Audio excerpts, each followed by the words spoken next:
Seorang pria yang mempunyai penglihatan super ia berjalan di jalan antik untuk mengetes kekuatan dari matanya tersebut. Tak disangka ia menemukan sebuah giok antik peninggalan masa lalu. Tanpa ragu ia langsung membeli giok tersebut. Kisah ini berawal dari 1 tahun lalu. Ketika Zetsu Soetrikuris sedang mengalami kesulitan, waktu itu Zetsu yang hanya bekerja sebagai kurir makanan, ia menelepon istrinya mencoba meminjam uang, karena ibu Zetsu yang sakit, sedang dirawat di MCU. Membutuhkan uang tersebut untuk biaya pengobatan ibunya. Namun sang istri tidak mau meminjam uang tersebut karena dia hanya seorang mertua, bukan ibu kandungnya. Dengan marah sang istri menutup telepon.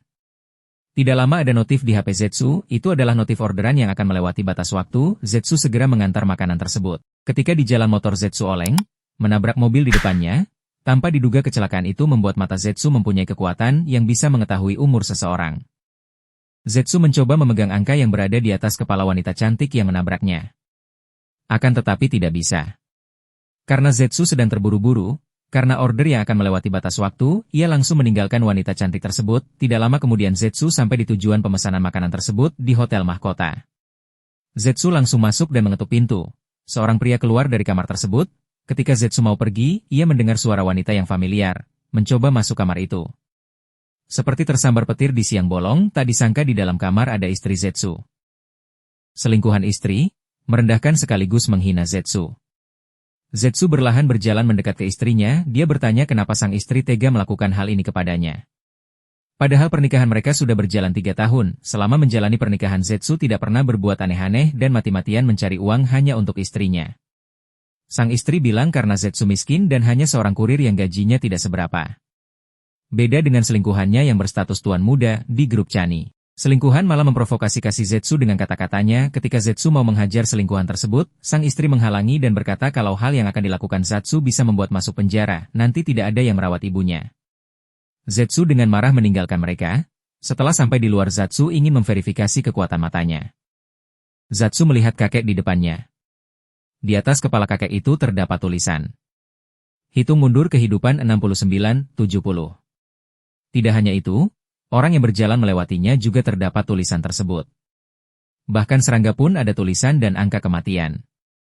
Akhirnya Zetsu pun mengerti bahwa ia bisa mengetahui sisa umur dan kematian seseorang. Keesokan harinya, Zetsu pergi ke jalan antik, di mana tempat itu banyak orang-orang menjual barang antik di pinggir jalan. Zetsu berjalan menyusuri jalan tersebut dan melihat banyak barang antik yang dijual ternyata kebanyakan palsu. Setelah berjalan beberapa waktu, dari kejauhan Zetsu melihat giok putih di salah satu pedagang dan Zetsu menghampiri untuk melihat lebih dekat. Tak terduga mata Zetsu mengalami evolusi. Sekarang bisa melihat nama barang dan tanggal pembuatannya, serta harga dari barang tersebut. Dengan sedikit usaha Zetsu menawar giok tersebut, alhasil penjualnya mau menjual giok putih tersebut ke Zetsu. Zetsu langsung ke toko antik yang tidak jauh dari sana. Terlihat bos, barang antik yang tidak mengira kalau Zetsu membawa harta karun masa lalu. Dikarenakan penampilan Zetsu yang seperti preman. Zetsu mencoba memperlihatkan giok putih itu ke bos barang antik. Dengan sekali lihat bos tersebut mengetahui kalau barang yang dibawa Zetsu adalah barang langka. Mengira Zetsu bodoh, bos tersebut mencoba menawar giok putih itu 10 juta. Karena Zetsu yang sudah tahu harga giok tersebut, Zetsu menerangkan asal-usul giok putih itu dan langsung menolak. Lantas Zetsu meminta harganya dinaikkan menjadi 360 juta. Setelah bos barang antik mentransfer uang dari giok putih, senilai 360 juta rupiah.